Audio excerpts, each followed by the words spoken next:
सीधे आपको ले चलेंगे बदायूं, जहां पर प्रधानमंत्री इस वक्त रैली कर रहे हैं। काम कैसे होता है इसका ये नजारा है। भाइयों बहनों, मैं बदायूं जिले के उन 500 गांवों का आज अभिनंदन करता हूं कि 18वीं शताब्दी की जिंदगी जीते थे आप। आज मुझे आपकी सेवा करने का सौभाग्य मिला और आपके गांव में बिजली पहुंचाने का मुझे सौभाग्य मिला।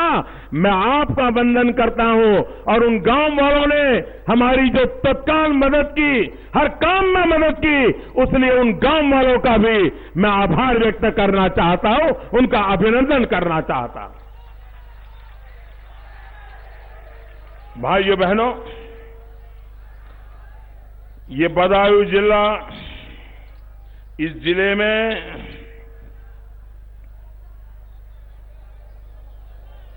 एक नेता है,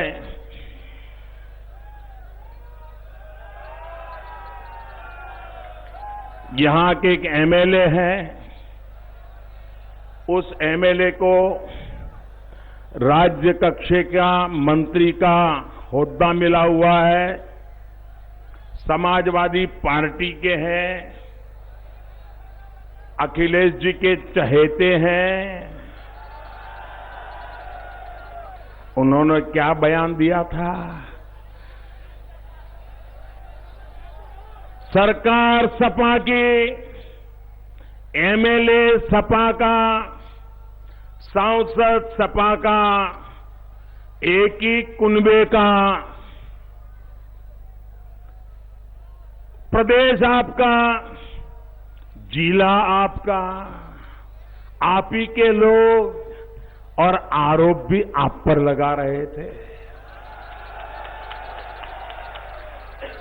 आप ही का एक एमएलए, आप ही के सगे चचेरे भाई, उनको सांसद पे आरोप लगाया खुलेआम कि अवैध खनन में भ्रष्टाचार करते हैं। ये बिजली के तार लगाने में भ्रष्टाचार करते हैं। अगर सांसद पर सपा पार्टी के ही एमएलए इतना बड़ा गंभीर आरोप लगाते हैं तो फिर 500 गांवों में बिजली कहां से पहुंचेगी? भाइयों, ये तो मोदी है जिसमें दम है कि उसने वहां बिजली पहुंचा दी, वरना ये नहीं पहुंचा। भाइयों बहनों, जब ये कांग्रेस के सपा के एमएलए ने अपने सांसद पर आरोप लगाए, तो मैं कल्पना करता हूं जब मुलायम सिंह जी ने सुना होगा कि सपा के एमएलए, सपा के एमपी के खिलाफ इतना बड़ा गंभीर आरोप लगाते हैं, तो मुलायम सिंह जी ने क्या सोचा होगा? अगर किसी ने पत्रकार ने पूछ लिया होता तो मुलायम सिंह जी ने क्या जवाब दिया होता? मुलायम सिंह जी ने जरूर कहा होता, बच्चा है, गलतियां कर देता है, उसके लिए कोई फांसी लगती है क्या?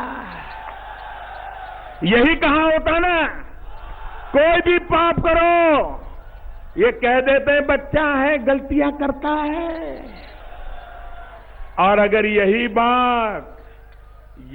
बात अखिलेश जी को पूछी गई होती, पत्रकारों ने पूछा होता, प्रेस कॉन्फ्रेंस चलती होती और पूछा होता कि अखिलेश जी, मुख्यमंत्री जी, बदायूं के एमएलए ने आपके चचेरे भाई जो सांसद है उन पर इतने बड़े भ्रष्टाचार के गंभीर आरोप लगाए हैं, मुख्यमंत्री जी आपको क्या कहना है?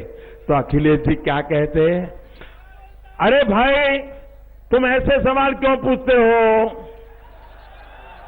क्या तेरे शहर में भ्रष्टाचार हो रहा है क्या? यही जवाब दिया होता। कितना गैर जिम्मेवार इनका कारनामा रहा है।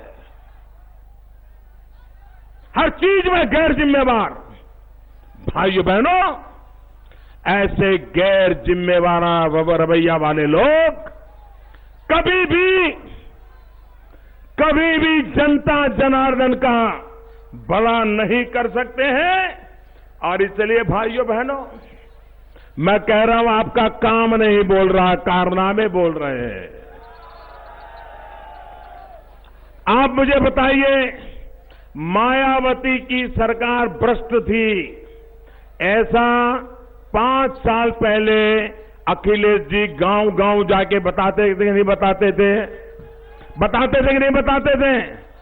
उन्होंने कहा था कि सत्ता में आने के बाद उन सबको वो जेल में भेज देंगे। कहा था कि नहीं कहा था? उन्होंने किया क्या? जो लोग मायावती को सबसे प्रिय थे, मायावती जी के सबसे निकट थे, जिन अफसरों पर भ्रष्टाचार के गंभीर आरोप लगे थे, अखिलेश जी ने आते ही 2-4 महीने तो सारा ड्रामा किया, बाद में उन्हीं भ्रष्ट लोगों को उससे भी अच्छे पद पर बिठा करके पहले से 10 गुना भ्रष्टाचार करने के दरवाजे खोल दिए। भाइयों बहनों, नोएडा, ग्रेटर नोएडा में कैसे अधिकारियों को बिठाया था, सीबीआई ने उनको जेल के सलाखों के पीछे डाल के रखा हुआ है। ये लूटते थे क्या? ये गरीबों के पैसे लूटते हैं कि नहीं लूटते? भाइयों, ये गरीबों को लूटते हैं कि नहीं लूटते? ये ईमानदारों को लूटते हैं कि नहीं लूटते? भाइयों बहनों, आखिर पर सबको मुझ पर गुस्सा क्यों आता है? ये सब इतने मुझ पर गुस्सा क्यों है? ये सब इकट्ठे क्यों हो जाते हैं? जो कभी एक दूसरे से बात न करे।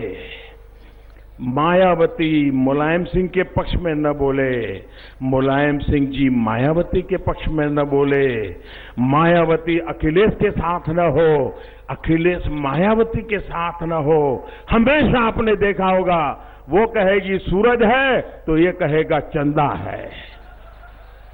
लेकिन एक विषय ऐसा आया, जब मैंने काले धन और भ्रष्टाचार के खिलाफ लड़ाई लड़ी तो ये सब इकट्ठे हो गए और उन्होंने कह दिया सारा मोदी खराब कर रहा है, मोदी खराब कर रहा है। सब इकट्ठे हो गए, क्योंकि भाइयों बहनों, उनके पैरों के तले जमीन खिसकने लग गई थी। इनको पता चला है कि भ्रष्टाचार, काले धन की मेरी लड़ाई जो है, इनको भी कभी अपने फेरे में लेके ही रहेगी, उनको पता है। और इसलिए भाइयों बहनों, भ्रष्टाचार, काले धन के खिलाफ जब मैंने नोटबंदी की और मैंने कहा जिन्होंने गरीबों का लूटा है, मैं गरीबों को लौटा के रहूंगा। मेरी सरकार गरीबों के लिए बनी है और गरीबों का कल्याण, इसी काम के लिए ये जनता, भगवान जनता होती है, जनता ही ईश्वर का रूप होती है। इसने मुझे काम दिया है, गरीबों की भलाई करने का काम दिया है, किसानों का कल्याण करने का काम दिया है, ईमानदारों को हक देने का काम दिया है। और वो काम करने के लिए मेरी सरकार दिल्ली में काम कर रही है। भाइयों बहनों, आप मुझे बताइए भाइयों बहनों, आज उत्तर प्रदेश में शहर हो या गांव हो, भाइयों बहनों, मुझे आपसे जवाब चाहिए। अगर मेरी बात सही नहीं है तो आप ना कर देना, मुझे कोई बुरा नहीं लगेगा। लेकिन अगर सही है तो पूरी ताकत से जवाब देना। आज उत्तर प्रदेश में शहर हो या गांव हो, दिन हो या रात हो, सुबह हो या शाम हो, क्या कभी भी उत्तर प्रदेश के गांव या शहर में कोई बहन बेटी अकेली घर के बाहर निकल सकती है क्या? बताइए, सच बताइए, निकल सकती है क्या? अगर बेटी देर से घर आए तो मां बाप चिंता करते हैं कि नहीं करते हैं? भैया को दौड़ना पड़ता है कि नहीं दौड़ना पड़ता है? भाइयों बहनों,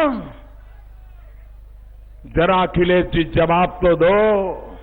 आपको जिसको गले लगना है लगो, हमें प्रॉब्लम नहीं है। सवाल यह है कि गुंडागर्दी को आपने क्यों खुला दौर दे करके रखा हुआ है? क्या कारण है? और उसका कारण समाजवादी पार्टी के नेताओं की मानसिकता है। नतीजे आए, तीनों की तीनों भारतीय जनता पार्टी ने जीत ली।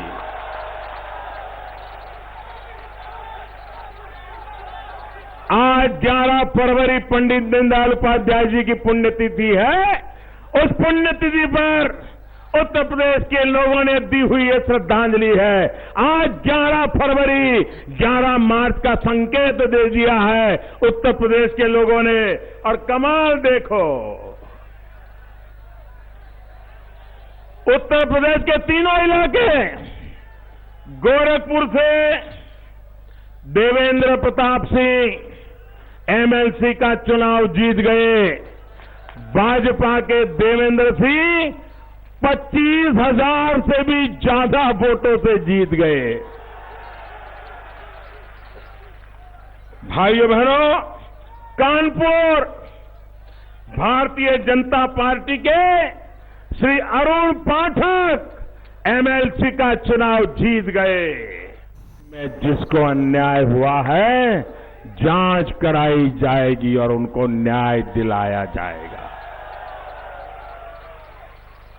आप मुझे बताओ भाई, सरकार में वर्ग 3 और वर्ग 4 जो सामान्य लोगों को नौकरी के लिए जरूरत होती है, क्लर्क की नौकरी हो, हेड कांस्टेबल की नौकरी हो, पीएसआई की नौकरी हो, ये सब वर्ग 3 और 4 की नौकरी होती है। ड्राइवर हो, प्यून हो, और सरकार में 90% से ज्यादा यही लोगों को नौकरी होती है, यही काम होते हैं, नर्सिंग का वगैरह।